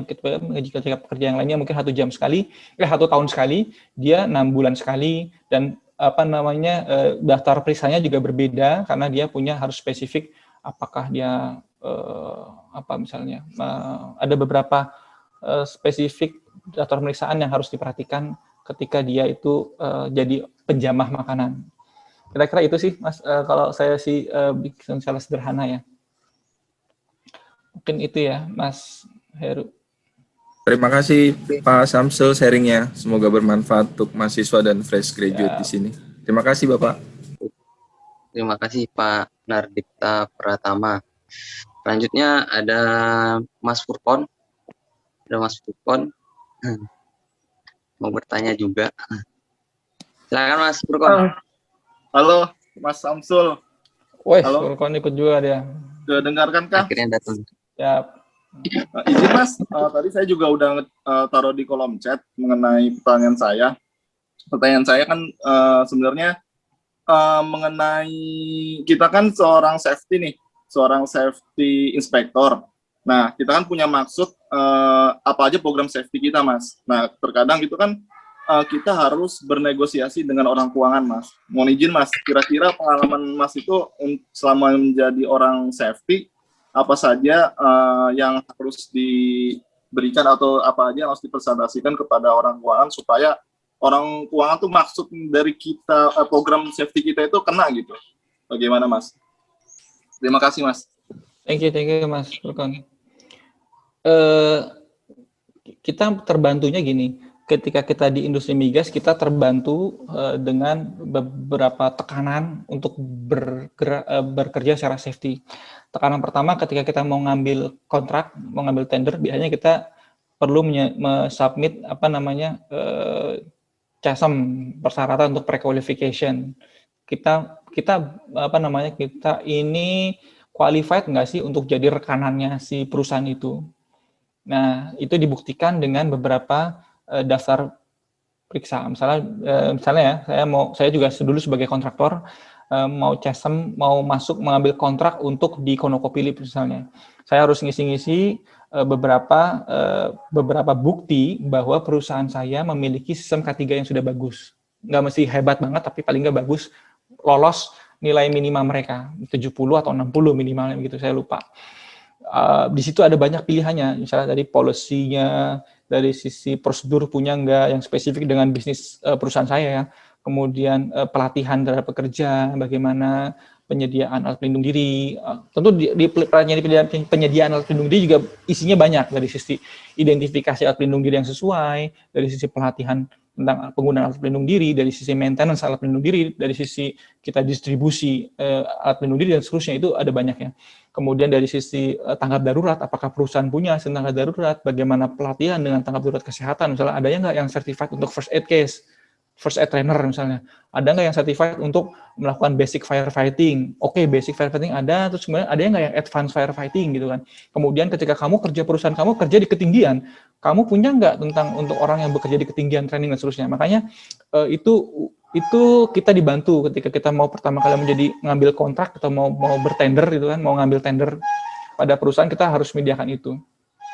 Dan itu biasanya muncul di depan, sehingga kita bisa jadikan itu sebagai bagian dari negosiasi, karena paling nggak dia akan tahu ketika kita nggak provide yang ini, kita nggak akan bisa dapat tender lagi ke depannya.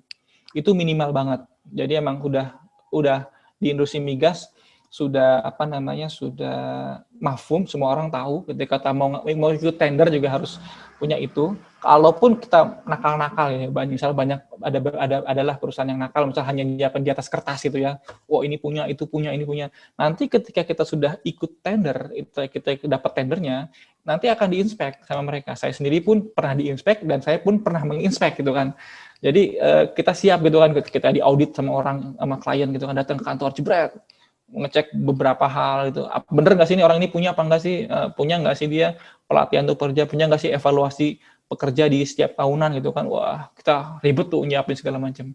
Dan saya pun begitu ketika saya melakukan inspeksi, audit gitu kan, audit dengan sistem manajemen K3-nya perusahaan, saya akan cek tuh, kamu lakukan MCU nggak? Oke, MCU mana buktinya? Contoh, saya ambil sampel, siapa yang tua, misalnya ada siapa yang punya kasus, misalnya bukan ini ya, siapa yang punya misalnya di medical check up ada temuan kesehatan apa, bagaimana kalian perusahaan melakukan follow up dari pekerja tersebut, apakah di misalnya darah tinggi misalnya dia, oke darah tinggi nih, terus bagaimana follow up-nya, saya pengen lihat datanya, data follow up seterusnya, makanya itu bisa akan dicecar di situ. Jadi kita mau masuk tender, kita akan mesti menyiapkan bukti. Ketika kita sudah dapat kerjaan juga kita akan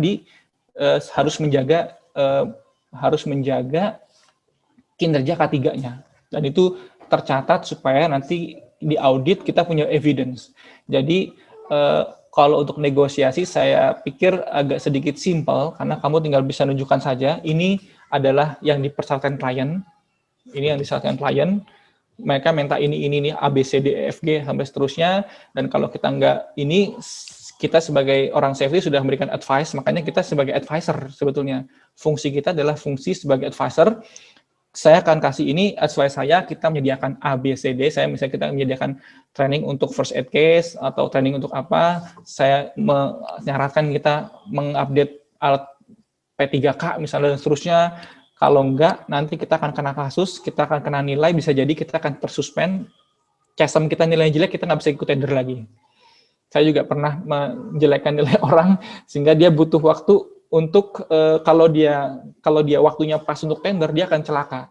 Kalau dia dapat nilai jelek, sedangkan itu butuh waktu paling enggak 6 bulan, itu kita dikasih waktu untuk perbaikan. Kalau lebih cepat dari itu dianggapnya kita nggak serius main-main ini, benerinnya cuman sebentar di atas kertas doang. Jadi itu kalau tender baru itu kena kasus tuh, akhirnya mereka akan segera follow up dengan bagus. Jadi kartu truf kita adalah persyaratan dari perusahaan dan regulasi. Makanya bagus kalau misalnya sebagai orang safety juga paham regulasi. Ini regulasi ini yang kita jadikan justifikasi untuk melakukan program tertentu. Kira-kira begitu. Siap, Pak. Siap, Mas. Siap, Mas. Terima kasih. Mungkin ya jelas di justifikasi itu ya, Mas ya, supaya buat keamanan dari safety-nya, maksudnya dari argumen kita gitu. Iya. Argumen kita gini, kalau nggak ngelakuin ini kita nggak dapat uang. Perusahaan nggak akan dapat kontrak, nggak akan dapat tender, karena kita nggak dapat uang. Dan ini ngabisin uang sedikit, tapi akan dapat uang banyak. Intinya itu. Ya, itu bagaimana kita ngemas komunikasinya sih intinya gitu. Tapi secara umum kata kuncinya, kita ngeluarin uang sedikit untuk dapat uang banyak. Itu sih kata kuncinya. Ya, Mas. Terima kasih, Mas. Siap. Oke, terima kasih. Itu pertanyaan dari Kon. Masih ada 2 penanya lagi. Pak Petrus nanya, ya, mau kita jam 3. Iya. Ke Pak Arif dulu aja. Pak Arif Catur, silakan Pak Arif Catur. Mungkin pertanyaan terakhir kali ya, Mas Heru ya. Udah mau jam 3. Oh, boleh. Biar pas asar.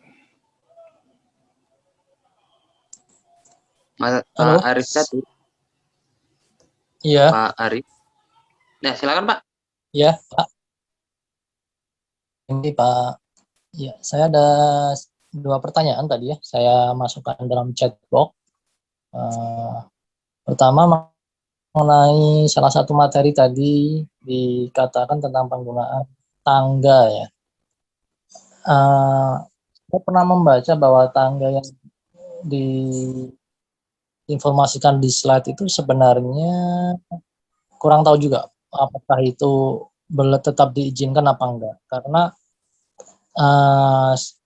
pernah ada satu dari kontraktor informasikan bahwa penggunaan tangga untuk naik turun atau lifting barang tangga seperti itu tidak diizinkan. Nah, yang saya tanyakan di sini, saya ingin tahu nih dari perspektif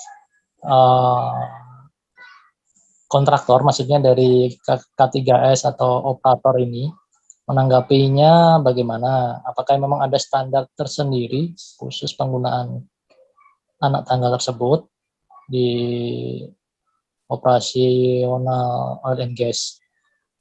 Nah, itu yang pertama. Yang kedua, ada pertanyaan lagi untuk mengenai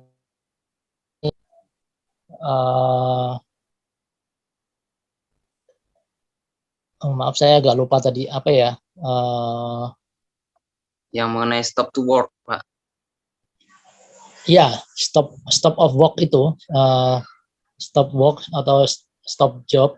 Nah, itu ada salah satu dari program dari kontraktor itu bisa menggunakan stop work untuk bekerja di operator ya.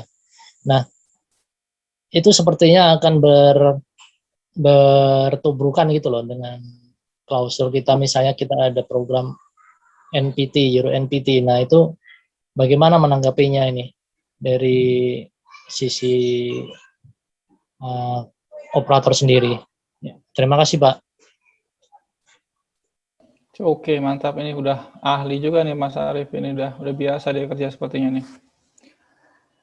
Oke, kalau saya terus terang untuk yang tangga, saya kurang tahu juga justifikasi ketika dia melakukan stop larangan itu seperti apa, karena tangga kan juga bentuknya macam-macam ya, ada yang tangga yang diri ataupun yang tipenya yang A-frame gitu kan, atau yang lainnya. Dan beban itu saya kurang tahu apakah ada. Biasanya kan tergantung tipe tangganya, bentuk apa namanya manufaktur tangganya seperti apa kan. Desain tangga itu kan macam-macam, tergantung dari perusahaan yang manufacturing itu. Sehingga saya belum pernah dengar itu mesti dilihat dari manufacturing information seperti apa yang dia bisa menyebutkan beban itu SPL-nya, karena masing-masing berbeda-beda. Jadi silakan kita saling diskusikan. Kalau saya sih sarannya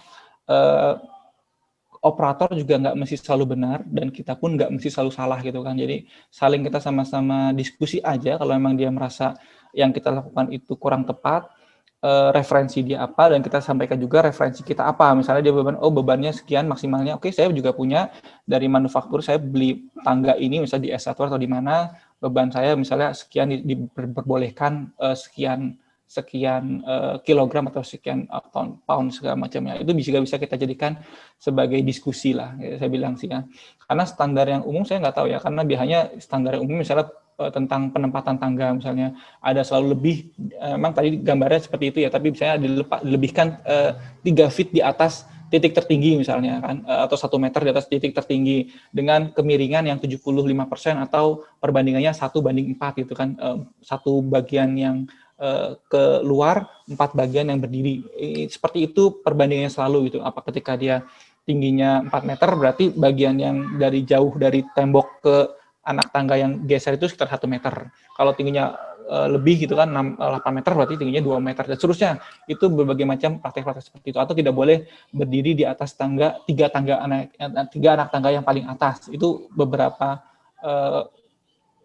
safe work practice-nya seperti itu. Jadi safe work practice-nya ada banyak dan silakan nanti didiskusikan lebih lanjut seperti itu. Kalau ada saya nggak tahu terus terang tentang SPL dari tangga itu, karena tergantung dari, kalau menurut saya sih tergantung dari manufacturing tangganya sendiri.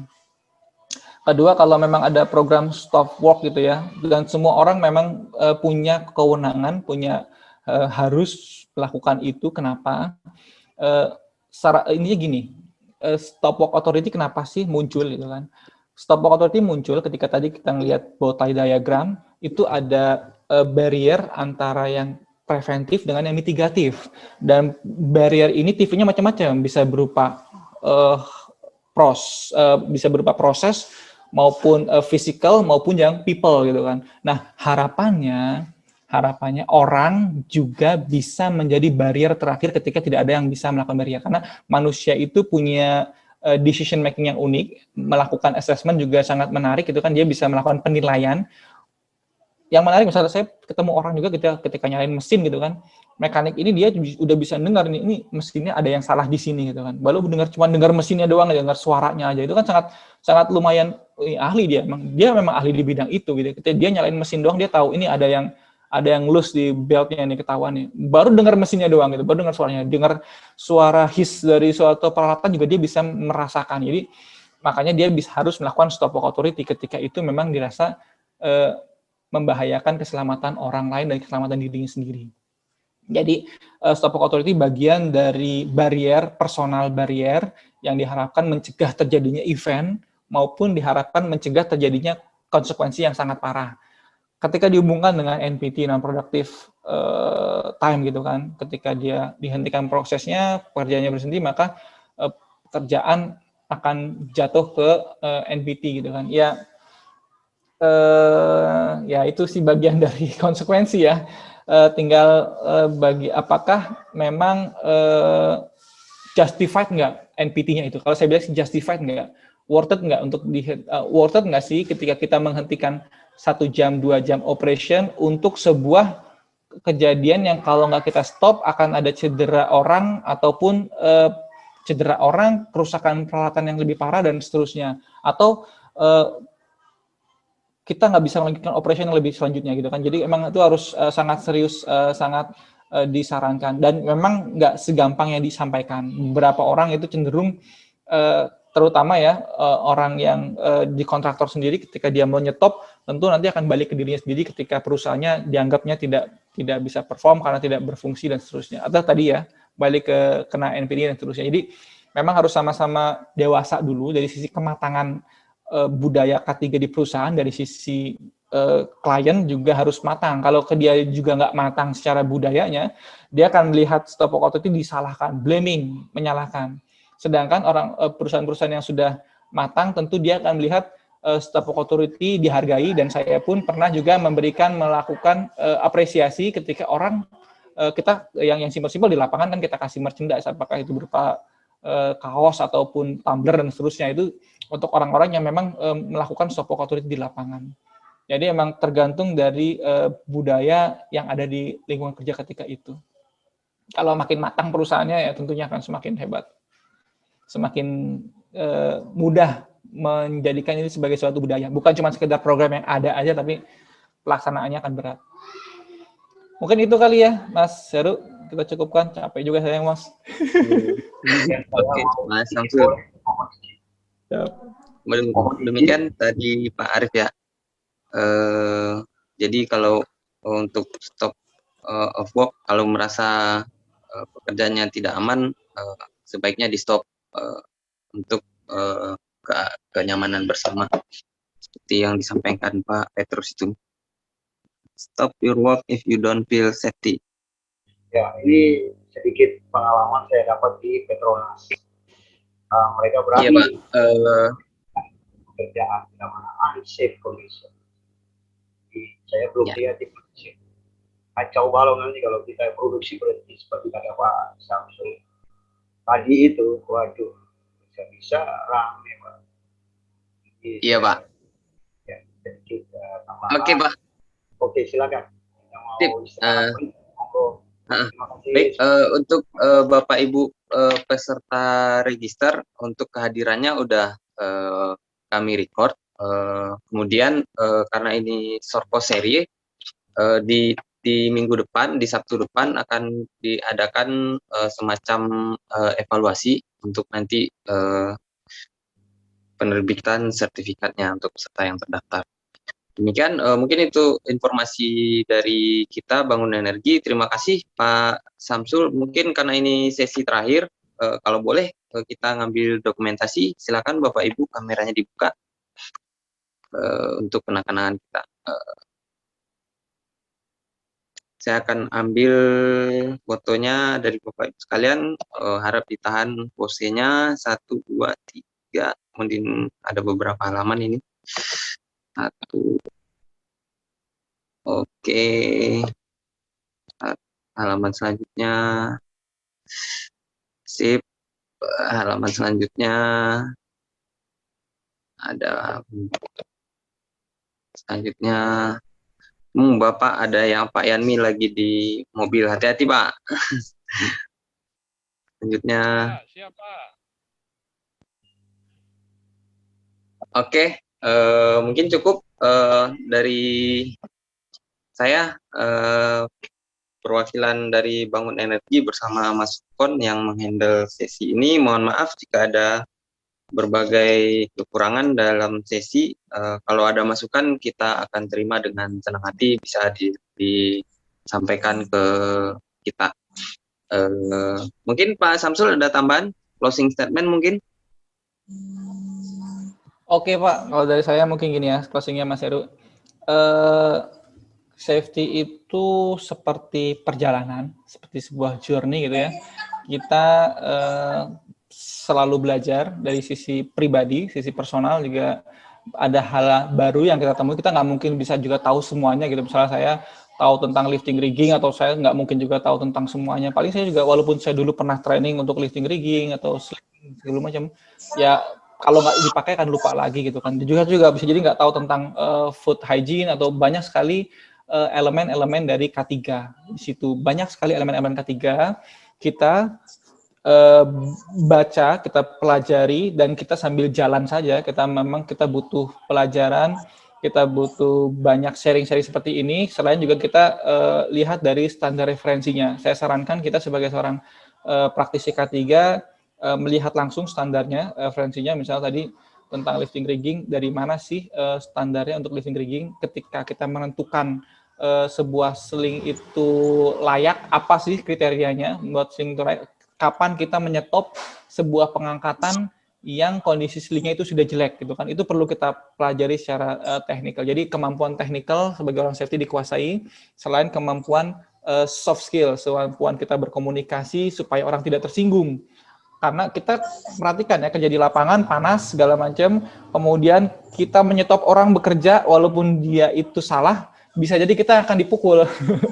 Jadi kita perlu bagus komunikasinya ketika kita melakukan stopnya, karena dia sudah kerja capek, kondisinya panas, kita sebagai orang yang cuman muter-muter doang tiba-tiba mau petantang-petantang jadi sok jagoan tanpa ada kedekatan personal, tanpa kita juga nggak punya kedekatan impersonal dengan dia, kemampuan skill kita juga cuman sekedar asal menurut gue gitu kan, cuman gue bilang doang ya, kata gue doang, nggak ada referensi yang bisa kita jadikan argumentasi yang teknis dengan orang tersebut, penyampaian juga nggak tepat, tentu akan tidak jalan. Dan kalaupun ketika itu jalan, jadi ketika kita pergi, dia orang tersebut tidak akan tercerahkan. Ya kita harus juga mengedukasi orang, melakukan fasilitasi supaya dia itu juga maksudnya berubah juga, karena kita melakukan K3 ini bukan cuma buat perusahaan, tapi juga buat keselamatan dia dan keluarganya dia, supaya tetap bisa mendapatkan uang sampai ke depannya. Karena tangan itu misalnya kalau cedera ya susah, nggak ada gantinya lagi di toko spare part. Kira-kira begitu, semoga bermanfaat buat teman-teman, sukses selalu sebagai fresh graduate, semoga kita bisa bertemu lagi di selain kesempatan atau di perusahaan-perusahaan selanjutnya. Assalamualaikum warahmatullahi wabarakatuh. Oke, terima kasih Pak. Kita tutup Terima kasih Pak. Ini pertemuan. Terima kasih Bapak Ibu sekalian. Sampai jumpa lagi di pertemuan-pertemuan selanjutnya. Wabillahi taufiq wal hidayah. Wassalamualaikum warahmatullahi wabarakatuh. Waalaikumsalam warahmatullahi wabarakatuh. Terima kasih Pak Samsul. Semuanya. Pak, sama-sama. Mohon maaf kalau kurang-kurang. Harap maklum ya. Ada yang lain kan nanti ditambahin Pak. Komplit itu Pak. Siap. Siap Pak Samsul. Terima kasih. Selamat sore. Izin pamit juga. Terima kasih Pak Samsul atas materi yang telah diberikan.